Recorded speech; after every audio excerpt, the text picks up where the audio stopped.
night. Could not get the microphone to work. Saved my life. Plus, we had some other technical issues. Mixer should be on the air. Yeah, according to my computer, it's on the air. I'm sitting here looking at it right now, and it says it's on the air.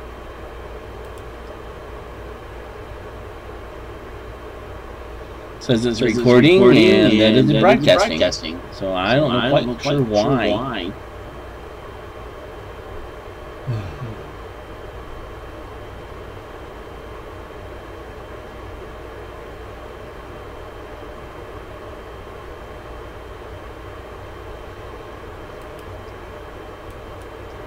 Is that nope? Do not know what's going on. Testing 1 2 3. Testing 1 2 3. Yeah. According to this mixer is running.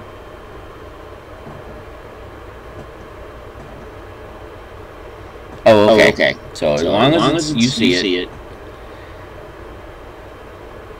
and voice is working. Woohoo! Welcome, Angel. I see you coming. Hi, Artie. Welcome, guys. So glad you could join us. Well, as you remember, we have been looking at 1 Peter, and we've been discussing about how to live victoriously in a hostile world. And you'll remember that we started out talking about 1 Peter about how that Peter is writing this at a time where these people he's writing to are undergoing very severe persecution. It's just following fire where Nero burned the city of Rome down, and he decided to blame the Christians for it. And so he's arresting them and having them executed, and feeding them lions, but his biggest trick was to crucify them, and then cover them in pitch and crucify them, and then set them on fire and burn them in the garden so they could have garden parties. So that was his lighting for the garden parties, was burning Christians. He was a very sick man in a lot of ways. But Peter gives us a very interesting viewpoint, a very interesting look at how believers live victoriously in a world that's extremely hostile. And so as we live in a world where it has become more and more hostile to Christianity, I just heard the other day that there's a couple states that have decided that Christians shouldn't serve as judges. And they're trying to prevent them because they're believers. They don't want them to be a district judge. And they're trying to write that into their own state laws. It's unconstitutional, but at this point, they're talking about removing several of the amendments in my country. One of them they want to repeal, and once they open that door, it won't be that long before they repeal freedom of speech, freedom of religion, right to search and seizure, all that other stuff, because the 10 Amendments, and I don't know if you know much about American government, there's something called the Bill of Rights, which is the first 10 Amendments, and they're always considered, that was the reason that it got ratified. The Constitution wasn't ratified until they had the guarantee of rights, and that's what the first 10 Amendments were. And now they're talking about, and I realize that most people don't necessarily agree with that we need the Second Amendment, whatever. But the point is, once you open that door, once you eliminate one of the Bill of Rights, you open the door to, okay, we can get rid of the first one, we can get rid of the third one, we can get rid of, and there's nothing that's sacrosanct in the original Constitution.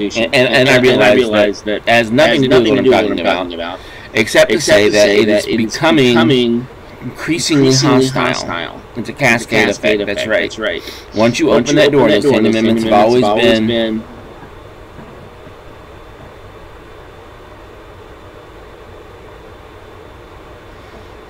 Yes, thank you, Lisa.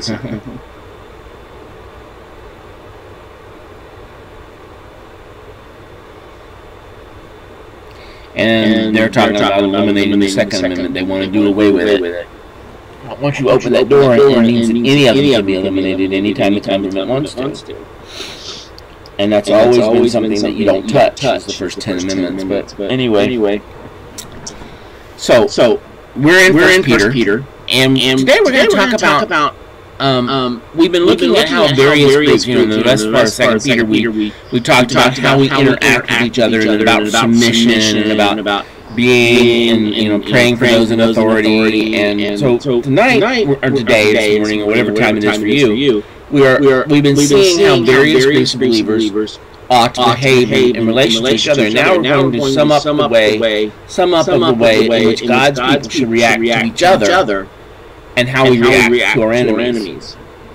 The reality is that so many of us, today, thank you. So many of us, we think we know how we're going to react.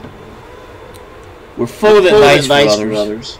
We speak of what we'll do and what they're not allowed others to do, but when they get pushed, when they get criticized, and things don't go the way they have planned, their bold words prove to have a hollow ring about them. They say, well, I'm going to do this, I'm going to do that, but their faith doesn't really follow through. And so we're going to talk about acting to each other in a Christ-like way. Wayne Detzler says that it is so easy for us to appear humble in a prayer meeting, but church members' meetings, with their uninhibited debate, often strip saints of pretended humility. The reality is that we live in a world where we put on a mask. And it's really easy to be humble, it's really easy to be bold when you're surrounded with believers. It's when you're required to stand alone. When you're required to stand up for your faith when nobody else is. We did a Bible study series a couple years ago, and we read it, and there was a great movie out called God's Not Dead. And in the movie, there's a young man who decides to stand up for his faith, and nobody supports him. His girlfriend dumps him. Word gets out apparently because his pastor supports him, but nobody in the class. He's there in the class by himself, and I believe there are others who are pretending who profess Christianity, profess to be believers, but they were afraid of the professor and they didn't want to admit it, and so they refused to acknowledge God's existence. And he stood up and debated the professor for several weeks. And in the end, he won his debate. But even if he hadn't, he stood for what he believed. Not just what he said he believed, but what he actually lived out. Now I realize that was a movie. In fact, the guy who played the professor, who was supposed to be an atheist, is actually a very godly man, an awesome Christian, even though he's the guy who used to play Hercules in the TV series. There was a TV series several years ago called Hercules. But he is a believer, and a very devout one. So kind of interesting that all the people in the movie were actually Christians. But it was interesting to watch the interplay. So 1 Peter 3:8 says, Finally, all of you have unity of mind, sympathy, brotherly love, a tender heart, and a humble mind. Do not repay evil for evil, or reviling for reviling, but on the contrary, bless for to this you were called, that you may obtain a blessing. Whoever desires to love life and see good days, let him keep his tongue from evil and his lips from speaking deceit. Let him turn away from evil and do good. Let him seek peace and pursue it. For the eyes of the Lord are on the righteous, and his ears are open to their prayer. But the face of the Lord is against those who do evil.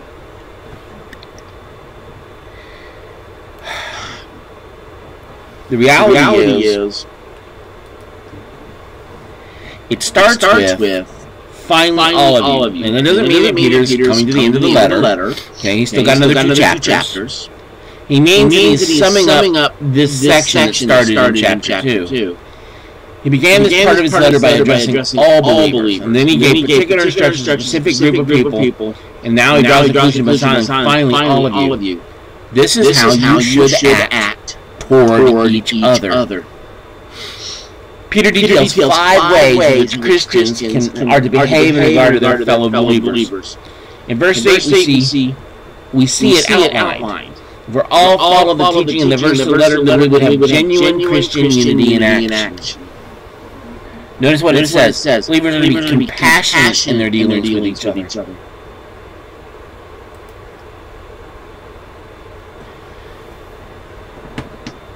Finally, all of you have unity of mind, sympathy, brotherly love, a tender heart, and a humble mind.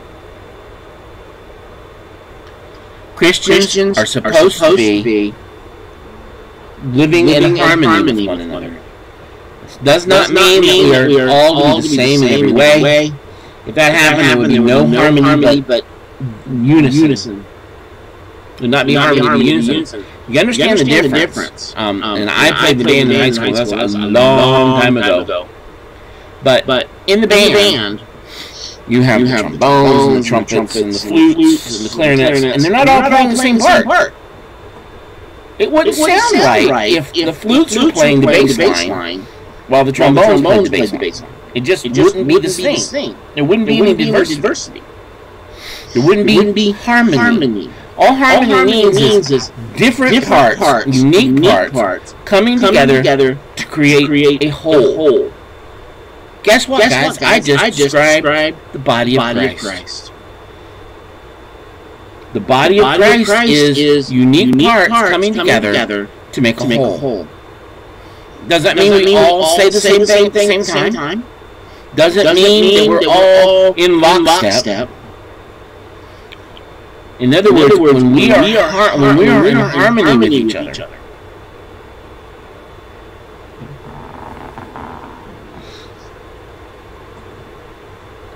it creates a richness in our Christian fellowship. When a Christian church is made of believers from many different backgrounds, and there can be a beautiful fullness as each one blends together in the life of the church. Grace is one of those places. It is a unique church. And that uniqueness creates a deep fullness I have never really encountered anywhere else that I've ever pastored. Yes, we're a small group. Yes, we probably have about 50 people on weekends. So what? There's still a diversity here that you just don't get anywhere else. I mean, in this room alone, right this second, we have people from Australia, we have people from Canada, we have people from the United States. I mean, Angel's from England, aren't you, Angel? Yeah, so we've got somebody from England, we've got somebody from Australia, we've got somebody from America. Yeah, we've got a Canadian. It is amazing to me the number of cultures we represent. And the number of ways we approach things. But at the same time, we're all a body of Christ. Our head is the Lord.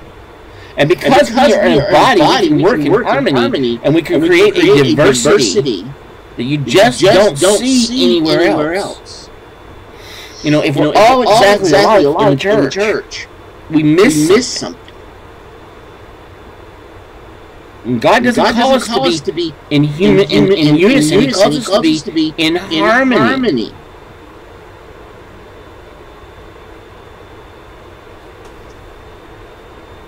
He says that the body is a picture of how the church should be. A unity made up of many parts, all vastly different, yet all headed to the same goal, yet one blended together into a harmonious group. 1 Corinthians 12:12.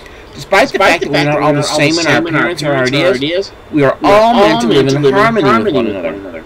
How can we attempt this very difficult task? We can try to carry it out by seeking to have the mind of Christ. Peter wants Christians to be governed by the mind of Christ. So that differences do not divide, but rather enrich the church. Paul said, be like-minded, having the same love, being one in spirit and in purpose, Philippians 2:2. Paul also said that God's people should display the attitude that Jesus had to suffering on the cross. Let his mind be in you, which was also in Christ Jesus, Philippians 2:5. We need the mind of Christ. That's one of the reasons we talk about renewing our minds. Remember Romans 12:2? Or 12:1 and 2? I beseech you, brethren, to present your bodies as living sacrifices, renewing your mind, constantly plugging back into the source that saved you. Live in and let the Lord direct your path. Guys, understand, any of this is only done not by you really trying hard. I will never be the kind of man that God wants me to be if I try to do it on my own. Yes, and I know the notes on the note card is not following. I mean, it's all there, but it's not in the right order. I don't know what happened. I realized this last night. I meant to go back and change it, and never did.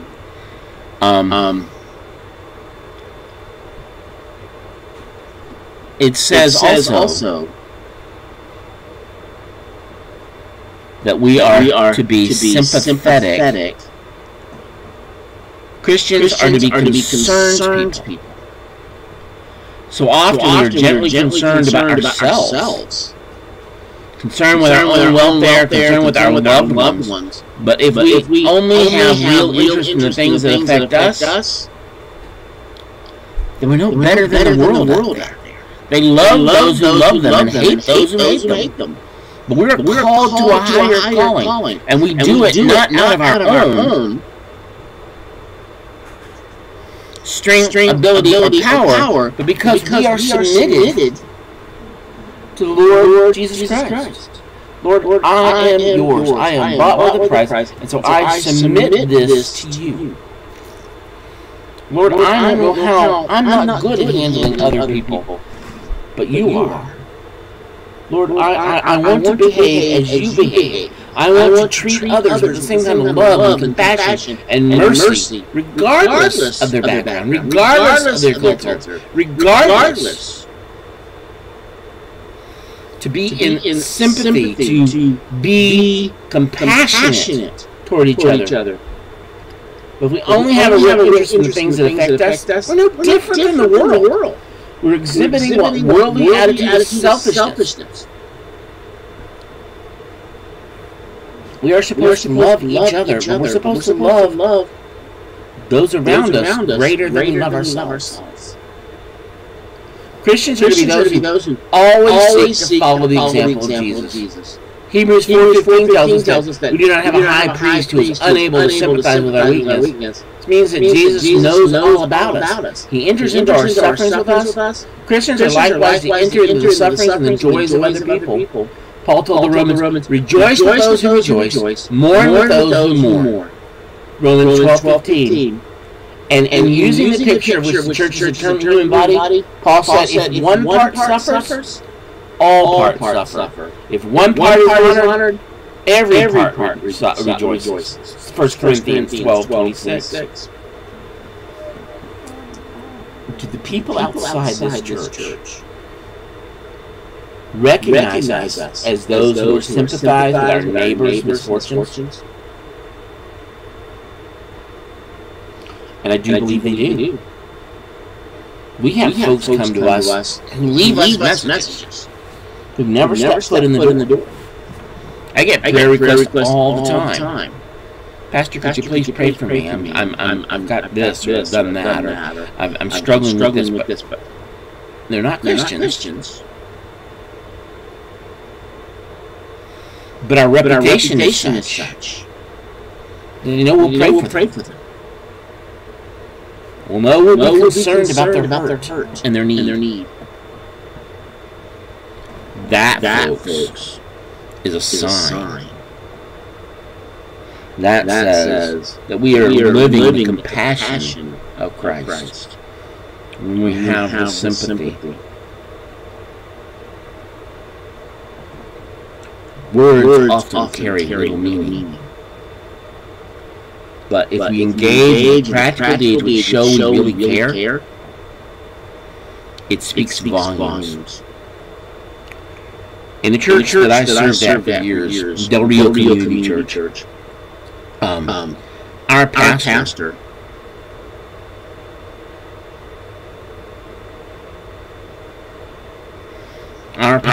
was a... He didn't come across as the most kind man in the world. He loved the Lord. But he would do anything for anyone. I remember we had this couple who lost their home. They were being evicted, and they had so many days to get out. And although they had a place to go, they didn't know how they were going to move everything in that short period of time. And our pastor found out. And he came to the house, and he called people and organized, and they showed up with a truck, and they moved them in a day.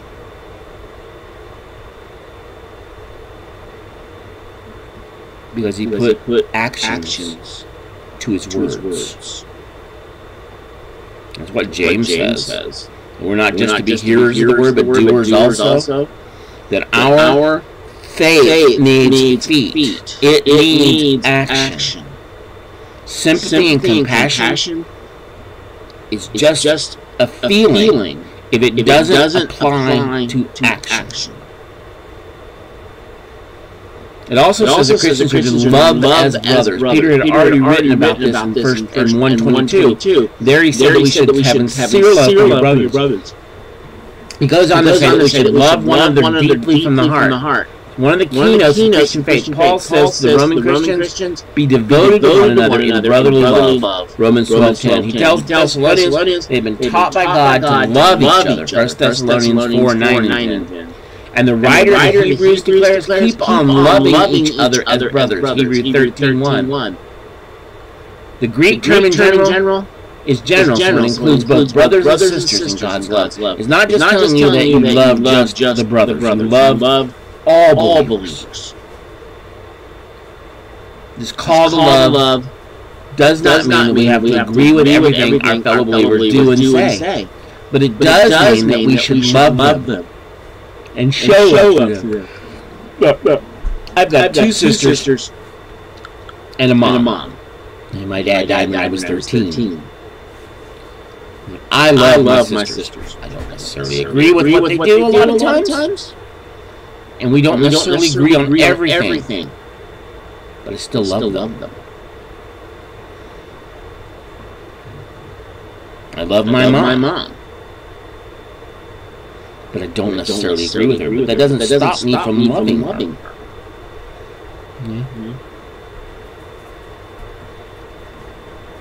Just because you disagree with someone doesn't mean you can't love them. In fact, that's supposed to be the hallmark of believers, is that we love one another.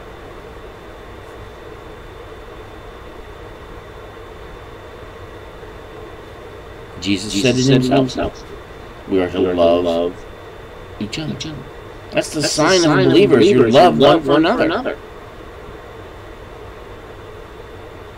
If we say we love God, but we hate our brother, the Bible says we're liars. This call to love one another doesn't mean we have to agree, but it does mean that we should love them and show that love to them. There may well be some things that we have done in the name of evangelicalism, and it seems to us to be contrary to what Scripture says and unwise, that we must pray for our brothers and sisters in Christ and show love to them, even if we disagree on which way they are going about the preaching of the gospel. Paul said, even of those who preach insincerely, the important thing is that in every way, whether from false motives or true, Christ is preached. And because of this, I rejoice. Philippians 1:18. Number 4, it says that we are to be compassionate in their dealings with each other. We are to be tender-hearted toward one another. That is not the same as being soft-hearted. A soft-hearted person is one who does not have all his wits about him. A soft-hearted person is one who is easily fooled. He is soft in the head, so to speak. To be tender-hearted is something quite different. It is to be affectionately sensitive and quick. 1 Peter 3:8. Finally, all of you have unity of mind, sympathy, brotherly love, a tender heart, and a humble mind.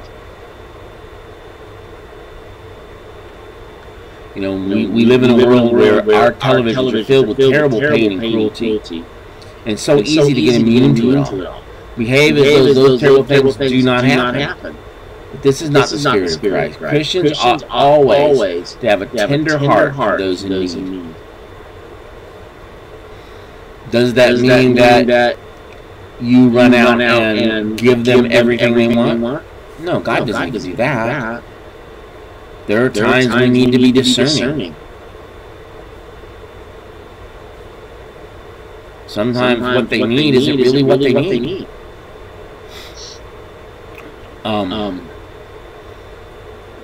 I carry those.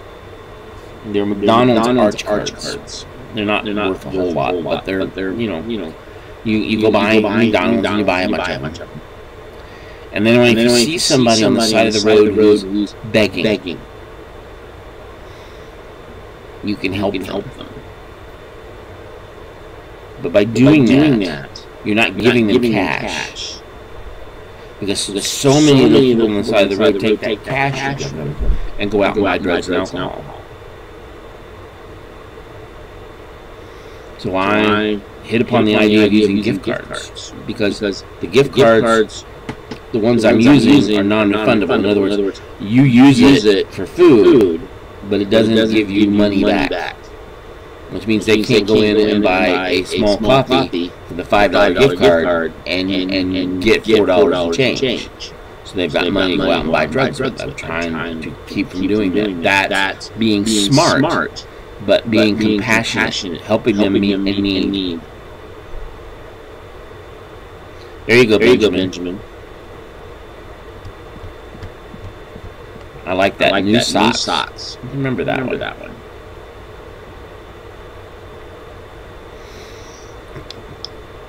That's not a bad idea. I like that. It's not like they can sell them for money. At least we hope not. And finally, folks, Christians are to be humble. 1 Peter 5:6 says, clothe yourselves with humility toward one another.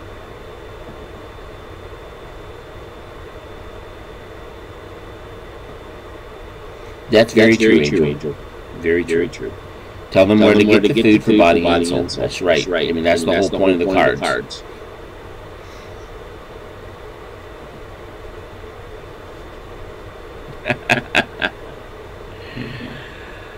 It's something that Peter speaks about several times. The Greeks regarded humility as stupid. Did you know that? That they didn't see any virtue in being humble. They wanted to be assertive at all the time. Courage was what really mattered. If anyone was humble, he was showing weakness as far as the Greeks were concerned. But Jesus displayed humility and taught that his followers should be humble people. He said, I am gentle and humble in heart. Matthew 11:29. In the upper room, it was he who took the towel and basin. The task of the lowest servant in the house. In fact, in a Jewish household, you couldn't use a Jewish servant to do this. It had to be a Gentile servant. And wash the disciples' feet. John 13:4-5. That was the spirit that Peter's teaching us. In chapter 5, he speaks to young men about humility. He says, clothe yourselves in humility toward one another. In the same verse, he says, humble yourselves under God's mighty hand. Others can humiliate us, but only we can humble ourselves. You can fake love. You can fake patience, you can fake tolerance, you can fake wealth or poverty. But you cannot fake humility. Humility is the fairest flower that blooms, but display it once and it withers in pride. There's no way you write a book called How I Achieved Humility or a sequel entitled How I Regained Humility.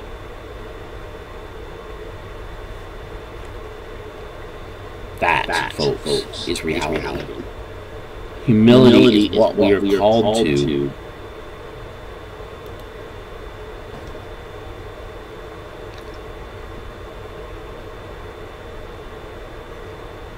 as believers, how we treat each other. But at the same time, it's important that we understand how we behave toward our enemies. Peter says that, do not repay evil with evil or insult with insult, but with blessing. Because to this you were called so that you might inherit a blessing. Jesus had already taught this in the Sermon on the Mount, where he said, love your enemies and pray for those who persecute you. Matthew 5:44. We shall enter increasingly into the full enjoyment of the blessing of God's forgiveness, and good will only, if goodwill only we learn ourselves to extend similar forgiveness and goodwill to others. How did Jesus behave when his enemies attacked him? When they hurled their insults at him, he did not retaliate. When he suffered, he made no threats. Instead, he entrusted himself to him who judges justly. 1 Peter 2:23. Peter ends this section by quoting from Psalm 34. In those verses, we have a prescription for a happy life. Peter is not saying that those who obey these injunctions will be rewarded with the gift of eternal life. This passage is addressed to believers and is sound advice for those Christians who would have love life, and see good days. Listen to what Psalm 34 says. O taste and see the Lord is good. Blessed is the man who takes refuge in him. O fear the Lord, you his saints, for those who fear him have no lack. The young lions suffer want and hunger, but those who seek the Lord lack no good thing. Come, O children, listen to me. I will teach you the fear of the Lord. What man is there who desires life and loves many days, that he may see good? Keep your tongue from evil and your lips from speaking deceit. Turn away from evil and do good. Seek peace and pursue it. On many occasions in both Testaments, the reality is that we are called to seek peace and to pursue it, not to repay evil or insult. The Bible also talks about how our tongues need to be used wisely. How we're going to treat our enemies is we're not going to return insult, we're not going to return evil with evil, we're not going to, but we're going to bless them instead. And when we bless them, you bless them out of love, no matter what they're doing. You also be careful how you allow your tongue to have reign. I realize the tongue is the hardest organ in the body to control. But it's not your tongue anymore. Remember? I keep telling you, you've sold out everything. Everything belongs to your Lord and Savior. Your tongue is one of those things. Give God back His tongue. I know that sounds weird. Your tongue is like a grave. It is filled with deceit and evil. And you don't believe me. I want you to think about the number of times you gossiped this week. And no, don't volunteer the answers.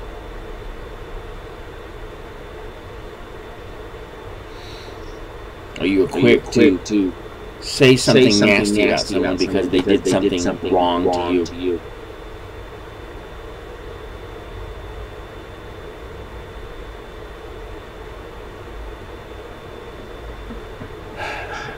James 3:6 tells us that the tongue is a world of evil, and without proper constraint it will destroy both those who speak and those who listen. Christians must be careful to their word and be free from falsehood and deceit. And your word must match your deeds. Your deeds mean your word means nothing unless your deeds match it. He must avoid even the appearance of evil. 1 Thessalonians 5:22. And remember that peace can easily be broken. It must not be taken for granted. We must actively seek it and pursue it and live at peace with all men. Romans 12:18. Believers should always remember that the eyes of the Lord are on the righteous. He is watching over them. And finally, Peter reminds us that God's ears are attentive to His people's prayer. They're not alone in their suffering. Their Heavenly Father hears them, and God's face is against those who do evil. He sees everything that is happening. So what should we do when evil things hang over us? God's people should trust Him and leave everything to His care and keeping. God, I give this to you. I submit this to you. I surrender this to you. Because I am not my own. I am bought with a price. Let's close in prayer. Thank you, Lord. Thank you so much. Your word means so much.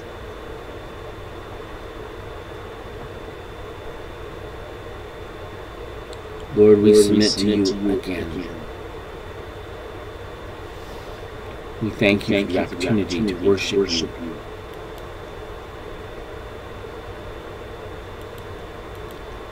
Let your life, let us glorify you with all we are, with all we say. Help us to be faithful, Father. Faithful in how we love each other, and we treat the world around us. In your most precious Son's name, amen.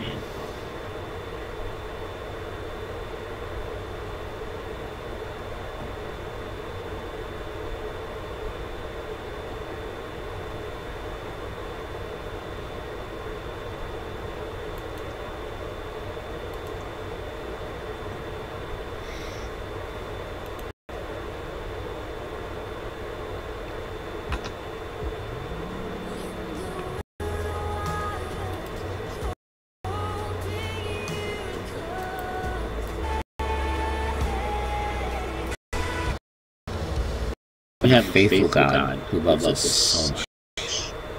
My prayer for you is that you take something we said today and use it to grow in your faith. Guys, God loves you so much. But He sent His only begotten Son, that whosoever believes in Him shall not perish but have everlasting life. I know that I'm speaking to the church, and I know that you're a body of believers, and you know all this. Well, sometimes we need to be reminded that God loves us that much. That He desires to change us and transform us. God loves you, folks. He loves you so much that He gives you a way to treat each other with love and with mercy. To rejoice when others rejoice. And to suffer when others suffer.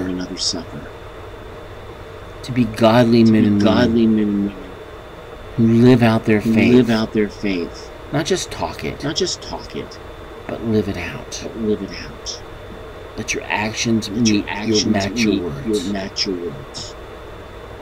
Thank you, guys. I pray that you have a great day. God bless.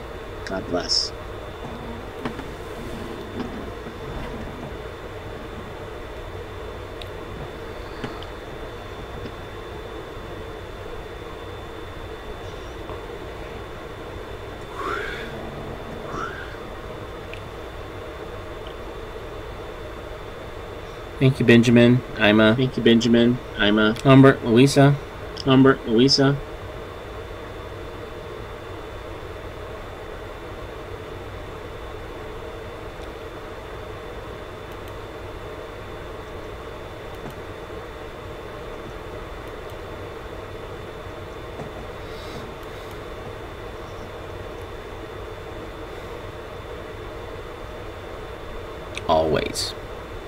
Always.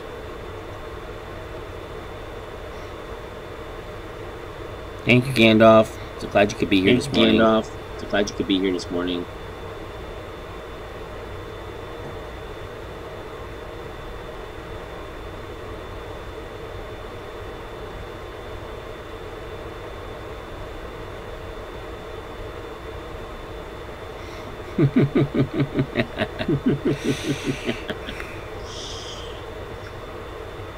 Take care, guys. Take care, guys.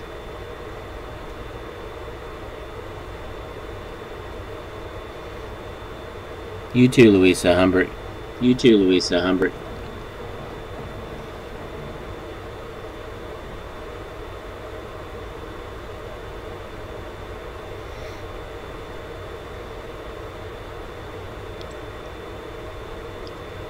Bye. Bye.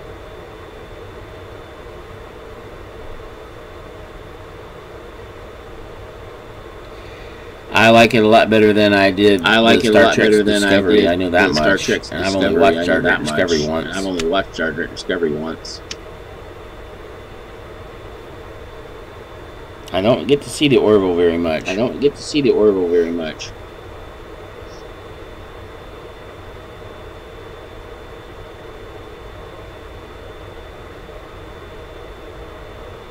Like I said, I've only watched it once. I wasn't impressed. I've only watched it once. They've kind of thrown out everything we've ever known about Star Trek. Everything we've ever known about Star Trek and created their own little version of it. Their own little version of it.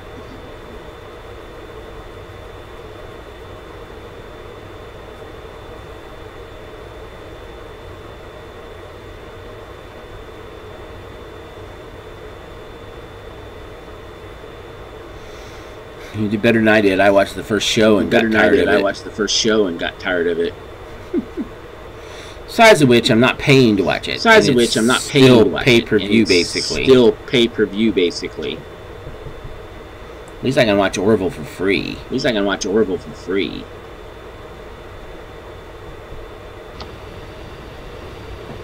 I tried so hard to convince myself that what's going on with this. What's going on with this? I could hear every. I could hear every. I know him. I know you can hear me. I know him. I know you can hear me. But for some reason, I don't hear any music. I don't hear any music. I'm not quite sure why. I'm not quite sure why.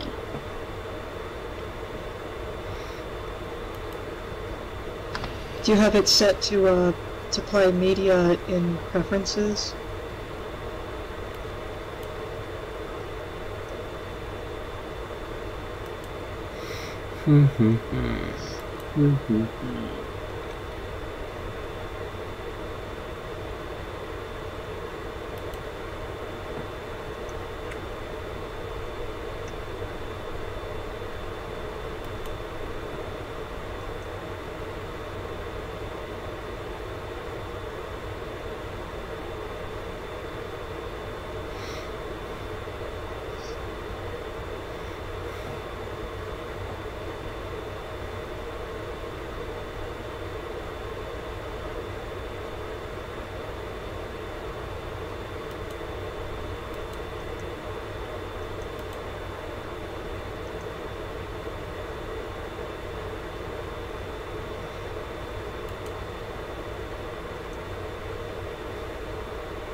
If you're into the science that they go into with Star Trek, a book you might want to read, it's called The Physics of Star Trek. It's so cool.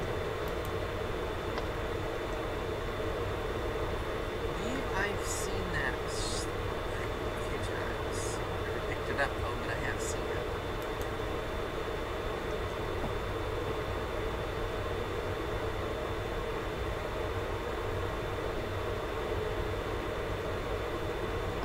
It's definitely worth a read. It's, the explanations and stuff that they provide are, like, they're so in-depth and everything's, like, so thought out. It's so cool. Did you have the medical... Alright, and I'm not hearing a thing, so if you're talking... I'm not hearing a word, guys. I'm not hearing a word, guys. I don't know what's going on.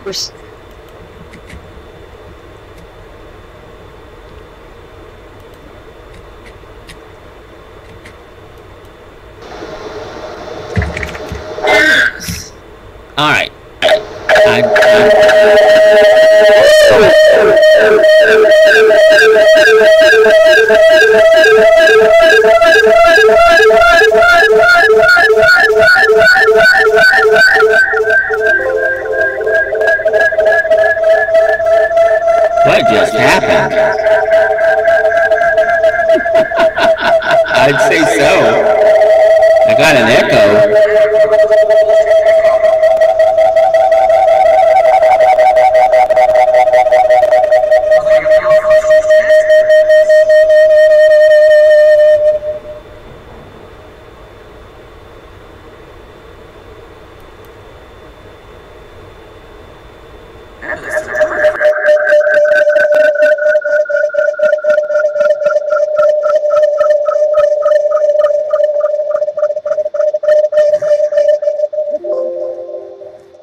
Okay. And it's definitely past your mic's Yeah, I know. connection or something. What's causing that? I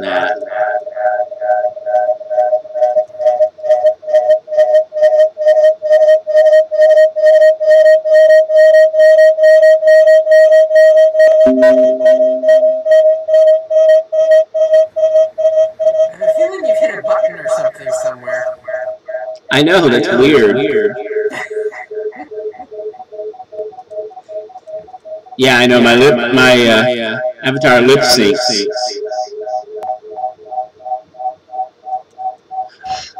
You have to use this as like a special effect, like hide in the corner or something. As people sit down, you should like act like the voice of God.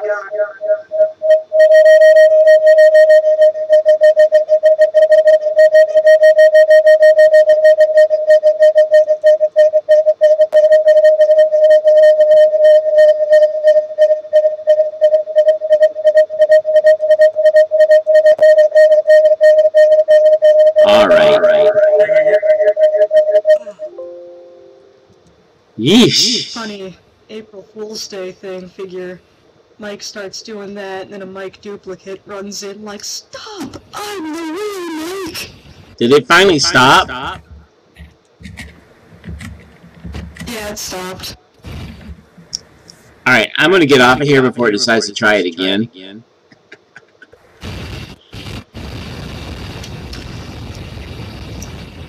Well, you know what? We just recorded that for YouTube.